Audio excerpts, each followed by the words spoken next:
প্রিয় অষ্টম শ্রেণীর শিক্ষার্থীরা, শুভেচ্ছা নিও।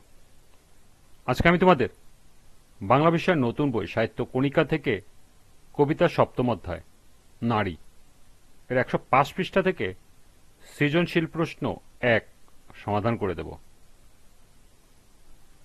প্রথমে তোমাদের বলবো, যারা আমার চ্যানেলটি সাবস্ক্রাইব করো নাই তারা আমার চ্যানেলটি সাবস্ক্রাইব করবে এবং আমার সাথে থাকবে। তাহলে চলো আমরা ক্লাস শুরু করি। সাহিত্য কণিকা পৃষ্ঠা 105, সৃজনশীল প্রশ্ন 1। নারীদের প্রেরণাদায়ক একটি নাম আনোয়ারা একজন নারী হয়ে জাতিসংঘ সহ বিশ্বের বিভিন্ন দেশে নির্বাচন সংক্রান্ত কাজ করেছেন। সম্প্রতি সিটি কর্পোরেশন নির্বাচনের মতো বিশাল কর্মযজ্ঞ তিনি কৃতিত্বের সঙ্গে সমাপ্ত করেছেন। রিটার্নিং অফিসার হিসেবে তিনি অন্য পুরুষের সহকর্মীর কাছ থেকে যথাযোগ্য সাহায্য সহযোগিতা পেয়েছেন। নারী বলে কোথাও তাকে সমস্যায় পড়তে হয়নি। প্রথম প্রশ্ন, নারী কবিতাটি কাজী নজরুল ইসলামের কোন কাব্যগ্রন্থ থেকে সংকলিত? দ্বিতীয় প্রশ্ন, কবি বর্তমান সময়কে বেদনার যুগ বলতে কি বুঝিয়েছেন? তৃতীয় প্রশ্ন, আনোয়ারার কার্যক্রম নারী কবিতার যে দিকটি উদ্ভাসিত হয়েছে তার বর্ণনা দাও। এবং সর্বশেষ প্রশ্ন, উদ্দীপকে কবি কাজী নজরুল ইসলামের অনুভূতির প্রতিফলন ঘটলেও নারী কবিতায় কবি আরো বেশি ব্যঙ্গময়। বক্তব্যটি বিশ্লেষণ করো। তো চলো এখন আমরা এই 4টি প্রশ্নের সমাধান দেখে নিই। প্রথম প্রশ্ন ছিল, নারী কবিতাটি কাজী নজরুল ইসলামের কোন কাব্যগ্রন্থ থেকে সংকলিত? নারী কবিতাটি কবি কাজী নজরুল ইসলামের সাম্যবাদী কাব্যগ্রন্থ থেকে সংকলিত। দ্বিতীয় প্রশ্নটি ছিল, কবি বর্তমান সময়কে বেদনার যুগ বলতে কি বুঝিয়েছেন?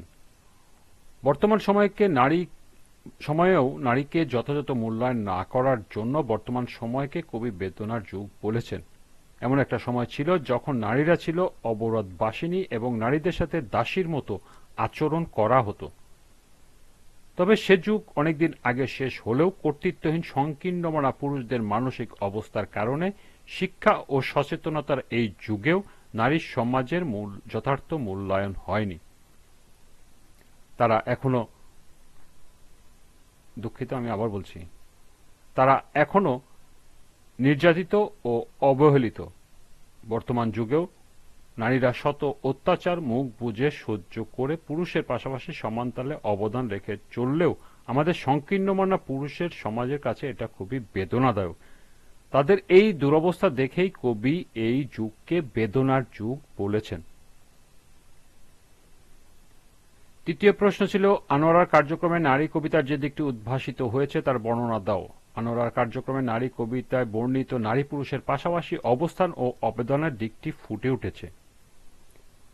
নারী কবিতায় নারীর অধিকার ও সভ্যতার অগ্রগতি, পুরুষের পাশাপাশি তাদের অবদানের কথা বলা হয়েছে। সাম্যবাদী কবি কাজী নজরুল ইসলামের নরনারী উভয়কেই একই স্রষ্টার সৃষ্টি মানুষ হিসাবে মূল্যায়ন করেছেন। তার মতে পৃথিবীতে মানব সভ্যতা নির্মাণে নারী ও পুরুষের সমান অবদান রয়েছে।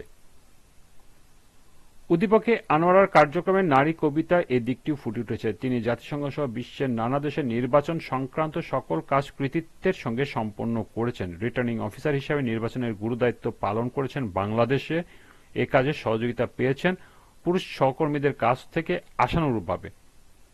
নারী বলে ভয়ে তিনি দায়িত্ব থেকে পিছিয়ে আসেননি, কোথাও তাকে সমস্যায় পড়তে হয়নি। সুতরাং বলা যায় আনোয়ারা কার্যক্রমে নারী কবিতায় নারী পুরুষের পাশাপাশি অবস্থান ও অবদানের দিকটি ফুটে উঠেছে। সর্বশেষ প্রশ্ন ছিল, উদ্দীপকে কবি কাজী নজরুল ইসলামের অনুভূতির প্রতিফলন ঘটলেও নারী কবিতায় কবি আরো বেশি ব্যঙ্গময়। বক্তব্যটি বিশ্লেষণ করো। উদ্দীপকে কাজী নজরুল ইসলামের অনুভূতি প্রতিফলন ঘটলেও নারী কবিতায় নারীর অধিকার ও অবদানের কথা আরো গুরুত্বের সাথে চিত্রিত হয়েছে। কবি কাজী নজরুল ইসলাম নারী কবিতায় নারীর অবদানের নানা দিক তুলে দেখিয়েছেন। কোনো বিচারেই পুরুষের চেয়ে পিছিয়ে ছিল না নারী, আজও পিছিয়ে নেই। তার মতে পৃথিবীতে মানব সভ্যতা নির্মাণে নারী ও পুরুষের অবদান সমান। বিশ্বে মানুষের শাশ্বত কল্যাণে যা কিছু সৃষ্টি হয়েছে তার অর্ধেক করেছে নারী আর অর্ধেক করেছে পুরুষ। উদ্দীপকে আনোয়ারা নামে একজন নারী কৃতিত্বের মধ্য দিয়ে কবিতায় বর্ণিত কবির বক্তব্যের একটি অংশের ছায়া পড়েছে মাত্র। তিনি নারী হয়েও জাতিসংঘ সহ বিশ্বের নানা দেশে নির্বাচন সংক্রান্ত কাজ করেছেন। সম্প্রতি সিটি কর্পোরেশন নির্বাচনের মতো গুরুত্বপূর্ণ কর্মযজ্ঞে তিনি কৃতিত্বের সঙ্গে শেষ করেছেন। রিটার্নিং অফিসার হিসেবে তিনি পুরুষ সহকর্মীদের কাছ থেকে যথাযথ সাহায্য সহযোগিতা পেয়েছেন। সকলের সহযোগিতায় আনোয়ারার দায়িত্ব পালনের দিকটি এখানে উল্লেখিত হলেও নারী কবিতায় সভ্যতায় নারীর অবদান সম্পর্কে কবির বক্তব্য আরো বেশি ব্যঙ্গময়। সুতরাং বলা যায় উদ্দীপকে কবি কাজী নজরুল ইসলামের অনুভূতির প্রতিফলন ঘটলেও নারী কবিতায় কবি আরো বেশি ব্যঙ্গময় বা শব্দপূর্ণ হয়ে উঠেছে।